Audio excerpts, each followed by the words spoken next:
የመገለል ስሜት ያጠቃችኋል? እናት የምታጠባውን ልጇን ልትረሳ ትችላለችን? ለወለደችውስ ልጅ አትራራምን? ምናልባት እርሷ ትረሳ ይሆናል፣ እኔ ግን አልረሳሽም።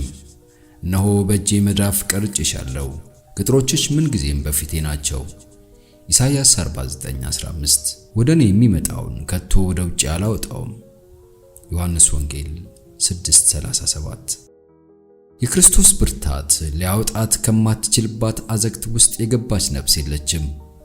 በችግር ውስጥ ያለች ነፍስ የምታሰማው ቃላት ያጠረው ጩኸት በጌታ ዘንድ ሳይሰማ አይቀርም።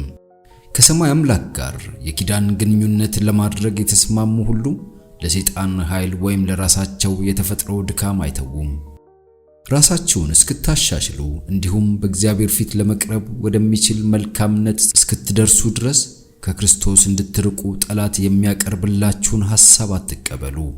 ያ እስኪሆን የምትጠብቁ ከሆነ መቼም ወደ ክርስቶስ አትመጡም። ሰይጣን ወደ መርገም ጨርቃችሁ ሲጠቁማችሁ ወደ እኔ የሚመጣውን ወደ ሜዳ አልሰደውም ብሎ የተናገረውን የጌታን የተስፋ ቃል ድገሙለት። በእግዚአብሔርና በእያንዳንዱ ነፍስ መካከል ያለው ግንኙነት ልክ በምድር ላይ የእርሱን ጥበቃ የምትጋራና የተወደደውንም ልጁን የሰጣት ሌላ ነፍስ የሌላ ይመስል የተሟላና የግል ነው። እያንዳንዱ ክርስቲያን ዘወትር ሰይጣን በጥንቃቄ ወደ እርሱ ሊደርስ የሚችልበትን መንገድ ነቅቶ መጠበቅ ይኖርበታል።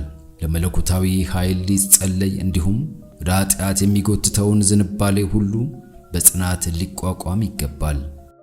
ኃጢአት ለመስራት በሚመርጡበት ጊዜ ሰዎች ራሳቸውን ከእግዚአብሔር ይነጥላሉ። ከበረከት አሸንዳ ራሳቸውን ይለያያሉ። የመጨረሻ ውጤታቸውም ጥፋትና ሞት ነው።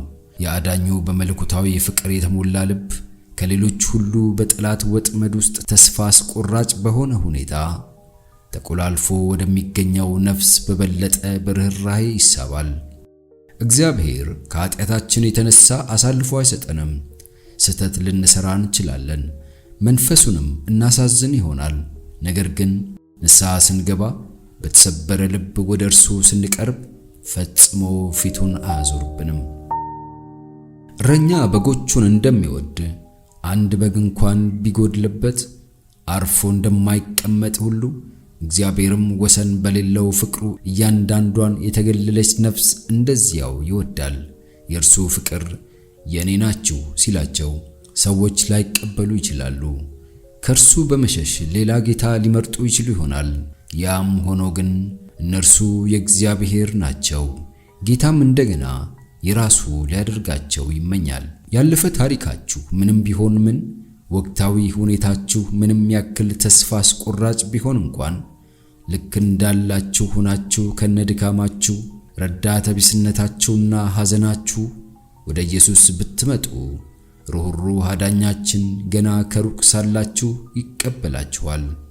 የፍቅር እጆቹንም ዘርግቶ ይጠመጠምባችኋል፣ የጽድቅ ልብሱንም ያለብሳችኋል።